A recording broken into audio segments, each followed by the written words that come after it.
I think it was, in the initial years, it was never about becoming world number one or winning Wimbledon. It was about winning the under 8 or reaching the semi-final of the under 10 state ranking championship. We took a lot of pride in that. And that's probably that one reason why it didn't put that kind of pressure on the whole family. Because if you, at the age of 8, 9, and 10, you start thinking of winning Wimbledon, that's a lot of pressure if you start losing in a semi-final of under 12 tournament.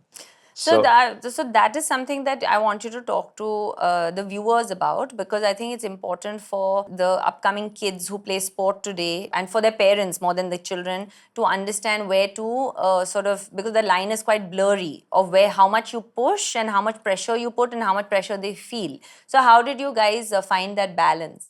I understood what parental pressure was. I did feel a little bit of it myself. I played some sport, and the pressure of expectations from parents, even when they don't want to show it, they don't want to put pressure, but just from their disappointment and that can put pressure on the child.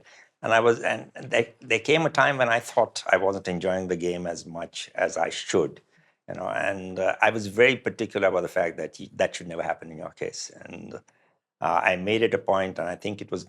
I had to explain to Nasima as well. She didn't understand that kind, because as a mother, you think if a child loses because they haven't given their best, they think the child is a world beater, and they lose it is because they haven't tried. That was one thing. You would have noticed that all these years, starting from the under 8, under 10s, we never ever spoke negatively to you whenever you lost. It was a learning process for you, for us, and we wanted that to be a positive thing, where you learn from your mistakes.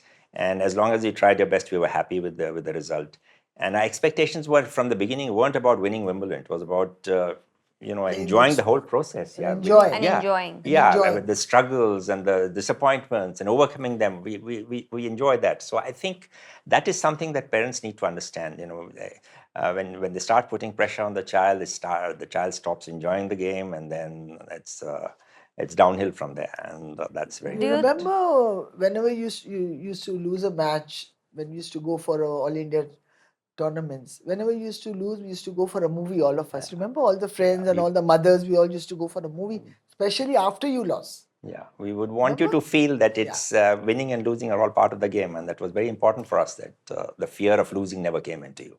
Yeah, and I felt that, but the reason this is so important is because I feel that today the kids, and especially the parents, are playing sport for the wrong reasons. And that's the message I'm trying to get across, is that we didn't ever play for the fame or the money or the accolades or any of the things that came with it, or the red carpets. We played for the love of the game. And I think that's something that you And guys I should remember talk a very about. promising player, women's player, a friend of yours, who I saw her playing a match, and she was losing continuously in tournaments, and I saw that she was putting so much pressure on herself.